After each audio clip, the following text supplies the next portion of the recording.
Hi, this is doctor Bhupendra Shukla.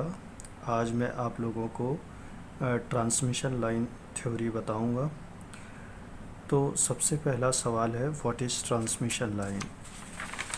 तो आप देखिए कि transmission line to or more conductor system है जो कि एनर्जी को या सिग्नल को एक एंड से दूसरे एंड तक क्या करता है, गाइड करता है।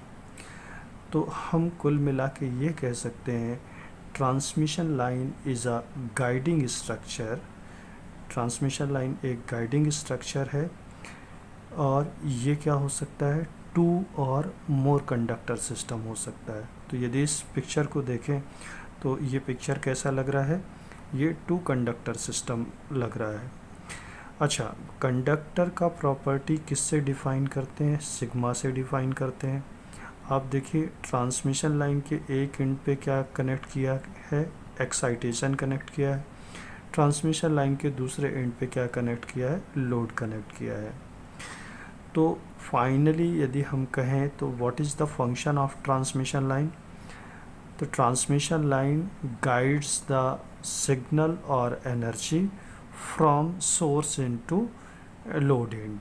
This is the definition of transmission line. In between these two conductor there is dielectric medium. अच्छा, यदि इन दोनों के बीच में देखा जाए तो अभी तो कुछ नहीं है, तो अभी मैं क्या एज्यूम करता हूँ कि यहाँ पे फ्री स्पेस है। बट यहाँ पे ऐसा नहीं है कि हम फ्री स्पेस ही रहेगा हमेशा, हम इसमें डाइलेक्ट्रिक भी भर सकते हैं। और कभी भी डाइलेक्ट्रिक कैसा मटेरियल होता है, नॉन मैग्नेटिक मटेरियल होता है। नॉन मैग्नेटिक मटेरियल का मतलब क्या है कि म्यू आर या relative permeability must be equals to 1। अच्छा, conductor contains innermost amount of electron and flow of electron represents the current. अच्छा, ट्रांसमिशन लाइन में ये ऊपर वाला जो कंडक्टर, इसे हम क्या कहते हैं, फॉरवर्ड पाथ कहते हैं। और ये जो दूसरा कंडक्टर है उसे क्या कहते हैं, रिटर्न पाथ कहते हैं।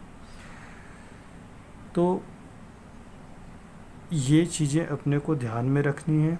और दूसरी बात, ये S is very very important parameter, the separation between these two conductor. ये इसका इम्पोर्टेंस क्या है आगे चल के अभी देखेंगे।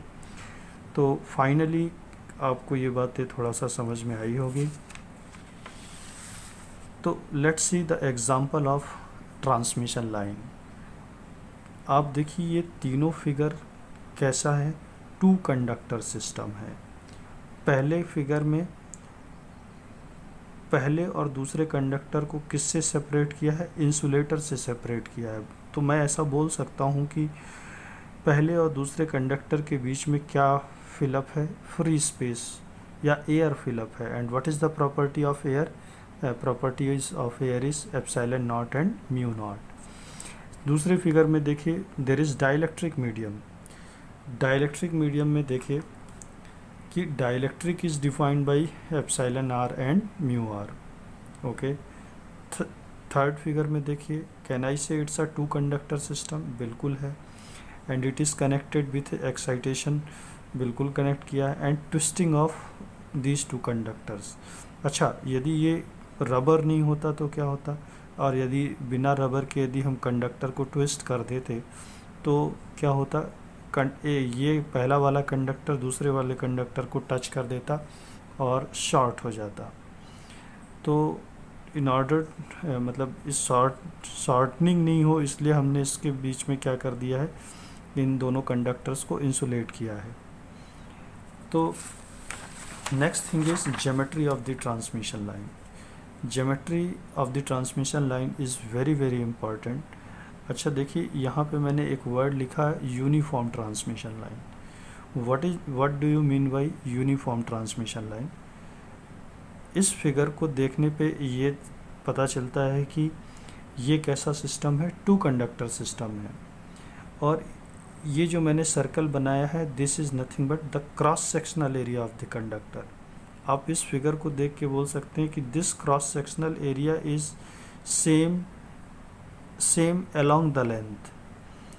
सो दिस, अच्छा दूसरी बात देखिए, दूसरा कंडक्टर का भी देखिए, दूसरे कंडक्टर का भी क्रॉस सेक्शनल एरिया अप्रॉक्सीमेटली क्या है, सेम है। और देखिए यहाँ पे भी मैंने सिग्मा लिखा है, यहाँ पे भी सिग्मा लिखा है। तो what is the definition of uniform transmission line?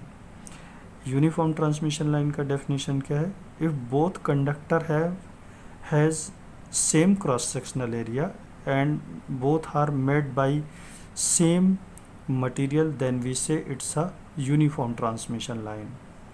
अच्छा, इसके बाद आप देखिए दैट एस, मैंने पहले पिछली स्लाइड में भी दिखाया था कि S is nothing but the separation between the conductors.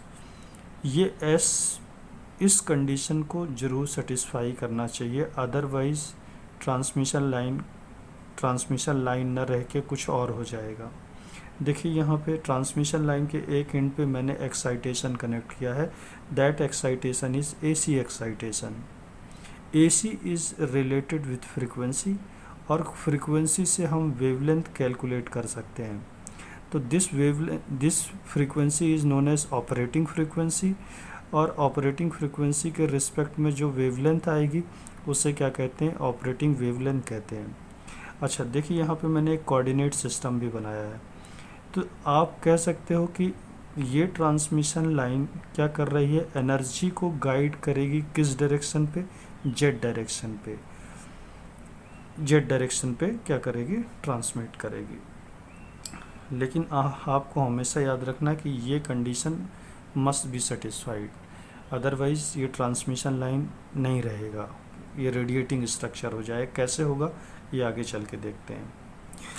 अच्छा आगे देखिए कि आप यहाँ पे किसी भी या माइक्रोवेव में या वेव गाइड पढ़िए, या एंटीना पढ़िए, या ट्रांसमिशन लाइन पढ़िए, आप यहाँ पे देखेंगे कि जो डायमेंशन है वो किसके ऑर्डर में दी जाती हैं, वेवलेंथ के ऑर्डर में दी जाती हैं। और किसी भी डायमेंशन को वेवलेंथ के टर्म में कैसे कन्वर्ट करते हैं ये मैं आपको बता दूंगा, किसी एक नेक्स्ट वीडियो में बना दूंगा कि how can we convert any dimension in terms of wavelength. First you see this beautiful relation that C is equal to frequency into lambda. यदि मुझे फ्रीक्वेंसी पता है तो मैं लैम्डा कैलकुलेट कर सकता हूँ। अच्छा यदि F को मैं बोलूँ ऑपरेटिंग फ्रीक्वेंसी, तो इसके रिस्पेक्ट में जो भी लैम्डा कैलकुलेट करूँगा उसे क्या बोलूँगा, ऑपरेटिंग वेवलेंथ बोलूँगा। रिजिम्स ये सबसे ज़्यादा इम्पॉर्टेंट है, चाहे आप इलेक्ट्रोमैग्नेटिक्स पढ़िए, चाहे ट्रांसमिशन लाइन पढ़िए, चाहे आप वेवगाइड पढ़िए, चाहे आप एंटीना पढ़िए, ये तीन रिजिम्स तो आपके दिलो दिमाग में बिल्कुल होनी चाहिए। अच्छा देखिए यहाँ पे मैंने ये एक कंडक्टर लिया है जिसका लेंथ क्या है, L है। अच्छा what is wavelength? Length of one cycle, एक साइकिल की जो भी लेंथ होगी वो क्या कहलाएगी, वेवलेंथ कहलाएगी। अच्छा रेजिस्टेंस का डायमेंशन कितना होता है, हार्डली 2 सेंटीमीटर। अब रेजिस्टेंस यदि अपने होम एप्लीकेशन पे देखें तो उसमें फ्रीक्वेंसी कितनी यूज़ करते हैं, 50 हर्ट्ज़। क्या 50 हर्ट्ज़ के से रिलेटेड मैं उसकी वेवलेंथ निकाल सकता हूँ? बिल्कुल निकाल सकता हूँ। ये देखिए मैंने कैलकुलेट किया है and it is about 6000 kilometre. तो आप देखिए ये जो वेवलेंथ है, ये वेवलेंथ कितना है, 6000 किलोमीटर, और रेजिस्टेंस का साइज़ कितना है, 2 सेंटीमीटर। तो आप यहाँ पे कंक्लूज़न निकाल सकते हो क्या, कि lambda is very very greater than the size of element. कभी भी lambda is greater then the size of element मिले तो आपको हमेशा कौन सी थ्योरी अप्लाई करनी है, आपको हमेशा नेटवर्क थ्योरी अप्लाई करनी है। नेटवर्क थ्योरी मतलब KCL और KVL। तो रिमेंबर दैट KCL और KVL कहाँ पे एप्लीकेबल होंगे, जब ये कंडीशन सेटिस्फाई हो, lambda is very very greater than the length of element. अच्छा तो एक पॉसिबिलिटी तो ये भी बनती है कि मान लीजिए आपके पास एक ऑप्टिकल सिग्नल है, ऑप्टिकल सिग्नल की फ्रीक्वेंसी जनरली टेराहर्ट्ज़ में होती है। तो देखिए आप टेराहर्ट्ज़ को क्या वेवलेंथ में कन्वर्ट कर सकते हैं? बिल्कुल कर सकते हैं। चलिए इसको वेवलेंथ में कन्वर्ट किया, C is equal to frequency into lambda से, तो लैम्डा की वैल्यू कितनी आई, 0.01 सेंटीमीटर। लेंस का साइज़ कितना होता है, 5 सेंटीमीटर, 3 सेंटीमीटर। तो आप देखेंगे क्या, ये जो एलिमेंट है इसका साइज वेवलेंथ से ज़्यादा है, तो मतलब यहाँ पे ऐसा कह सकता हूँ length of the element is greater then the wavelength. अच्छा, कभी आपको ऐसी कंडीशन मिल जाए तो हम हमेशा क्या यूज़ करते हैं, रे ऑप्टिक्स यूज़ करते हैं। लेकिन अभी भी एक कंडीशन बची है, क्या, कि मान लीजिए size of element is comparable with lambda हो जाए। Size of element is comparable with lambda, मतलब लेंथ, एलिमेंट का लेंथ 5 सेंटीमीटर है और वेवलेंथ भी मान लो 4.9 और 5.1 सेंटीमीटर है, तो इसके अप्रॉक्सीमेटली इक्वल है। तो जब कभी भी ऐसी कंडीशन मिल जाती है तो हम हमेशा कौन सी थ्योरी यूज़ करते हैं, वेव थ्योरी यूज़ करते हैं। अच्छा, इस एस, वो ट्रांसमिशन लाइन में मैं बार बार एस बोल रहा था, what is S, that is separation between two conductors. इसका इम्पोर्टेंस समझिए आप कि ऐसा, इसको यदि ये कंडीशन सेटिस्फाइड है तो इसको बोलते हैं स्पेशियल बैलेंस्ड कंडीशन। चलिए देखते हैं नेक्स्ट में कि क्या होता है। ये ट्रांसमिशन लाइन है। ट्रांसमिशन लाइन को मैंने क्या डेफिनेशन बताई थी, it's a two or more conductor system which guides your signal और energy from source into load in. अच्छा, तो कहना इसे ये एक गाइडिंग स्ट्रक्चर है, बिल्कुल गाइडिंग स्ट्रक्चर है। It is guiding along the length of the transmission line. देखिए गाइडेंस इस डायरेक्शन पे हो रहा है, अलोंग द लेंथ हो रहा है। अच्छा, अब देखिए यहाँ पे ये कंडीशन, यहाँ पे ये सेटिस्फाइड है इस केस में। अब देखिए क्या होता, मान लीजिए मैंने फ्रीक्वेंसी बढ़ाना चालू किया। यदि मैं फ्रीक्वेंसी बढ़ाना चालू करूँगा तो वेवलेंथ क्या होगी, रिड्यूस होगी। तो वेवलेंथ का रिड्यूस होना मतलब क्या होगा कि एक ऐसी पॉसिबिलिटी भी तो आ सकती है कि वेवलेंथ रिड्यूस होते होते होते वो किसके बराबर हो गई, एस के बराबर हो गई, separation between these two conductor. जब ऐसी कंडीशन सेटिस्फाई हो जाएगी तो ये ट्रांसमिशन लाइन क्या करने लगेगा, रेडिएट करने लगेगा, रेडिएशन। तो अब सवाल ये है कि जो भी एनर्जी आपने यहाँ से दी तो it is not guided by the transmission line, बल्कि ये तो ट्रांसमिशन लाइन ने क्या कर दिया, रेडिएशन कर दिया। जो ट्रांसमिशन लाइन का फंक्शन था गाइडेंस ऑफ एनर्जी, और यहाँ तो रेडिएशन होने लगा। तो अब क्या होगा कि जो भी सिग्नल यहाँ प्रोपेगेट करेगा उसका एनर्जी डिक्रीज़ हो जाएगा, यानी कि एम्पलीट्यूड उसका क्या होता जाएगा, डिक्रीज़ होता जाएगा। मतलब आपकी ट्रांसमिशन लाइन क्या दिखाने लगेगी, एटेन्यूएशन एग्जिबिट करने लगेगी। क्यों एटेन्यूएशन, क्यों, एनर्जी धीरे धीरे धीरे धीरे डिक्रीज होगा। एनर्जी का डिक्रीमेंट मीन्स एम्पलीट्यूड का डिक्रीमेंट, एम्पलीट्यूड का डिक्रीमेंट मीन्स एटेन्यूएशन। तो आप देखिए अगला चीज़ देखेंगे यहाँ पे कि ये देखिए यहाँ पे व्हाट इज़ एटेन्यूएशन। एटेन्यूएशन देखिए कि मान लीजिए आपके पास एक पल्स है जिसको आपने ट्रांसमिशन लाइन के एक एंड पे कनेक्ट किया है और दूसरे एंड पे लोड कनेक्टेड है। इसका एम्पलीट्यूड ए है, इसका एम्पलीट्यूड ए डैश है। तो इसको देखने पे मैं ये बोल सकता हूँ कि A is greater than A dash. ठीक है, तो कहना इससे कि there is reduction in amplitude, reduction in amplitude. और यदि रिडक्शन इन एम्पलीट्यूड है तो हम इसी फिनोमिना को क्या बोलते हैं, इस एटेन्यूएशन बोलते हैं। तो यदि S is comparable with lambda हो जाए तो इस कंडीशन को बोलते हैं स्पेशियल इम्बैलेंस, यानी इस केस में क्या होगा, रेडिएशन होगा। इस केस में देखिए ये स्पेशियल बैलेंस की कंडीशन है, मतलब your transmission line is behaving like a guiding structure.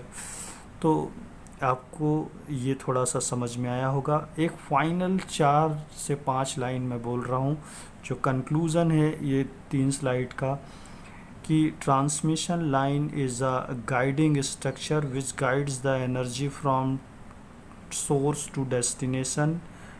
It can be 2 or more conductor system. The spatial balanced condition must be satisfied। और दूसरी चीज़ क्या देखा कि हायर फ्रीक्वेंसी ऑपरेशंस पे फ्रीक्वेंसी हाई होगी, वेवलेंथ रिड्यूस होगी, S is comparable with lambda हो जाएगा, रेडिएशन एग्जिबिट करने लगेगा ट्रांसमिशन लाइन। रेडिएशन एग्जिबिट करने का मतलब क्या हुआ, energy, loss of energy. Loss of energy means reduction in amplitude, reduction in amplitude means attenuation. So please keep in mind. So next class में हम देखेंगे कि what is uniform transmission line, the examples of uniform transmission line, how can we predict uniform and non-uniform transmission line, balanced transmission line, unbalanced transmission line. Okay, thank you very much.